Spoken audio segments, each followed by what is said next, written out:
I'm being robbed by a fan of the 6th generation, prominent in the retro minds, beloved, hailed as the pinnacle, the greatest none before or since have achieved.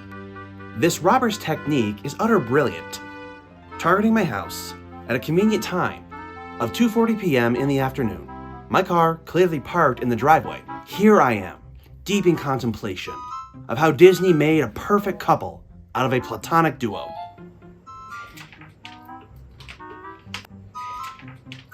Who am I to judge a guy by his profession? Whether looking at a blog, reflecting on the era, they hail the dominance of Gen 6. I'm in a minority. I have defined this era of refinement, emphasizing the achievements unrealized by the prior generations. I'm more fascinated by the obscure takes from this era. The failure yet magnitude of the Dreamcast, the enticing concept of the Game Boy Advance e-reader. It ended with the final release on the PS2 in 2013, but began in '99, with Sega kicking off with the Dreamcast. There is great irony in this phrase. Sega kicked off, but Sony ended with a football-related game as the final launch of the PS2. My personal favorite, Gen 7, for its game library, intuitive gameplay, and every control input beyond that of your basic screen, from the touchscreen to the motion control capabilities of the Wii, and later introduced on the PlayStation Move and Xbox Kinect. The transcendent era, as I define it, going beyond the controller, realized in disembodied gameplay.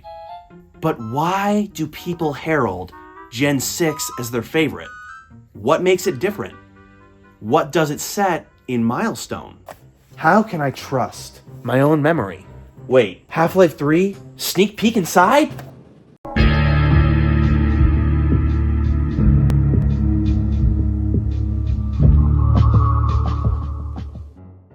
The debut of Gen 6 surpasses limitations.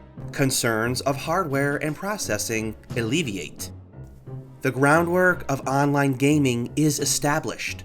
Prolific franchises kickstarted during this era, such as Forza Motorsports, Call of Duty, and even Kingdom Hearts. Three-dimensional design is honed by developers. Levels of refinement between controller and mechanic. The full self-actualization by refinement of the ideas and concepts of Generation 5. Brutality.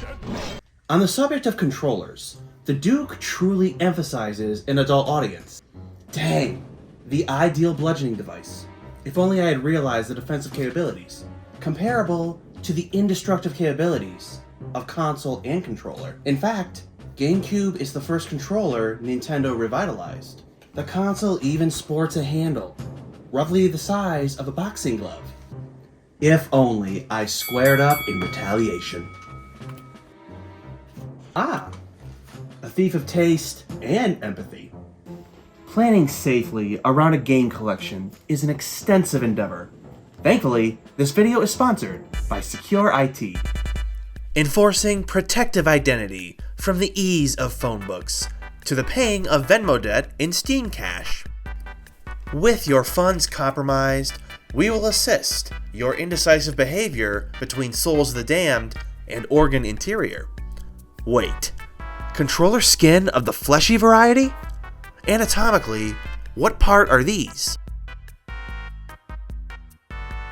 Attraction gradually ignites through emotional connection. If only that worked in finding love. Even I could never turn on my ex. Sick of collection theft? Use our non-existent games. What fails in reality cannot be stolen. With Secure IT, render your game collection to parasitic externals. Even intelligent thieves will overlook. Need a solution to bulky hardware hiding? Take advantage of our proprietary concealment. PS5 Tuxedo, the Toasted Switch Concealment, and the Ionizing Microwave Decal. Secure IT, ensuring your online interactions evade the ESRB. It's the era of Nintendo's identity crisis. Quite the accommodation of the "Who are you" slogan. This is the era of receiving a game I didn't know I wanted. An action-adventure helmed by Fox McCloud, feeding the ever-prevalent theme of identity crisis. Nintendo had trouble relating with a maturing audience. When Namco took over in a traditional take, the cover lives up to its onslaught nature. What is a gamer meant to think, accompanied by assault? Too full frontal, Naughty Dog. Fear not, Namco carried over this difficulty from Rareware, a developer that got their hard on during the arcade era. As Rareware's sole GameCube game, the art alone and love for the Nintendo comics enticed me. But playing this game gives me a deep appreciation for the design behind it. There is an extensive amount of Egyptian and Mayan mythological inspiration. But in regards to Rareware and their library of Nintendo games, I've made another observation. They are known for high-quality 2D and 3D games on Nintendo consoles during the 90s, frequently utilizing the comical charm and humor you associate with classic animation. Here, within the 9th generation of gaming, From Software is heralded for high difficulty, but masterful quality in game design. The golden age of Rare is comparable. Rocket Rush within Dixie Kong's Double Trouble requires a prominent level of skill. Games such as Perfect Dark and even Donkey Kong 64 carry over this wicked state of challenge. But the infamous example is Battletoads. With this knowledge, Star Fox is no exception. The fine-tuning of this game accelerates my appreciation for the controller Nintendo designed. In perspective, the only way I could pass the strength test within the Lightfoot tribe is by holding the controller between my feet and hammering the A button using both of my index fingers. Dragon Rock features a missile defense mission, the very one to flashback in defending the Ishimura from asteroids. But the moment that solidifies design expertise comes in the form of the test of fear. Before and even since, I have not experienced gameplay in a comparable fashion. The premise is simple and achieves a sense of second-person gameplay. Your one goal of input is maintaining a crosshair on a metaphorical sanity meter. This represents Fox's discipline in maintaining fear. The Krazoa spirit tests the balls of protagonist and player behind the controller. Yes, I love to hail this as the swan song of Rareware. Star Fox Adventures maintains the comical humor and personalities of its characters, the same type we associate with Super Nintendo and N64 contributions. Fox McCloud achieves the more serious personality, the one we associate in his games. It's an inadvertent contrast to the playful, animated nature found in Banjo-Kazooie and even Conker. My favorite is the moment Fox rescues Crystal. Unappreciative and attacking the Krazoa spirit in futile fashion, Fox's expression properly reciprocates, as if he's done with her and this planet. Saddling up his R-Wing, the dog flies off to do what he does best. The predecessor launched in '97, but the mental anxiety of '98 proves arduous enough, with Nintendo's algebra-centric title launching 2 months into the school year, rendering my chance of 0 in solving for x. What do I know? I'm no number genius. The noun is mathematician. X equals 64, according to 1996. I fail in calculating my language skills. A linguist, you are not. I am one who thrives outside the mainstream. Gen 6 is no different. The exposure to adverts saturates my mind into existential boredom. I've always been a fan of games no one is talking about, rendering titles an enshrouded, enticing mystery. My appeal became numbed by the overexposure of commercials. But I'm blindsided in curiosity. of this obscure promo on a console I didn't even own. Game Informer is no different. I couldn't focus on every launch or read every review. It makes me thankful for minimalist design of the modern day. Ironically, I adore obscene marketing of the past, a mind-breaking sensory overload not worth enduring. It is accommodating, promos reflected by immense media production, a side effect of gaming surpassing into the top medium. Commercials, magazines, and cross-promotional memorabilia reach new magnitude. Bionicle is one example of delving into varied markets, outside of its established action figures.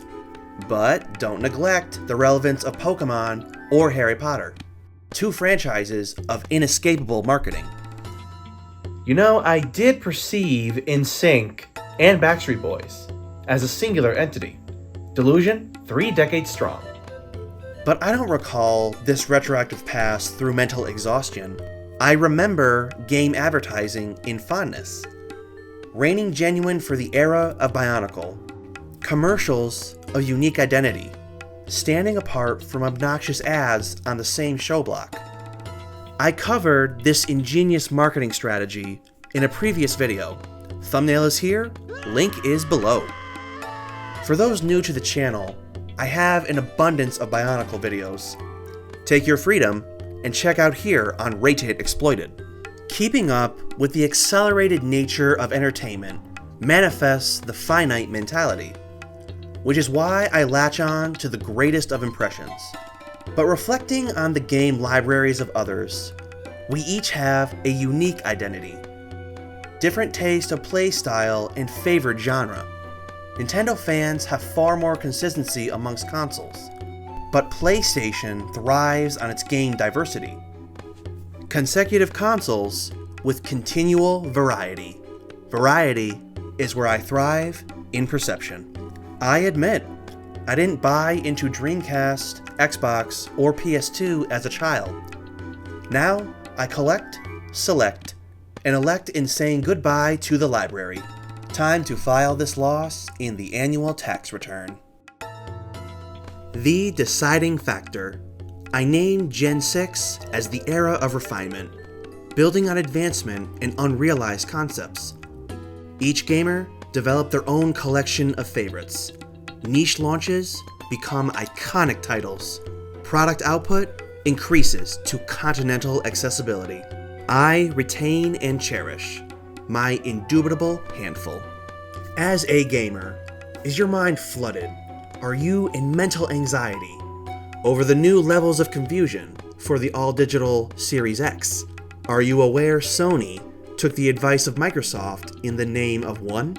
To reminisce in a humorous take, check out this previous video, Worst Titles in Games, featuring console tech names to avoid. Though, I hope you don't avoid dropping this video a like. If I have achieved an impressionable reaction, please subscribe right here on Rated Exploited. Thank you for the 1000 milestone. My appreciation is ever empowering.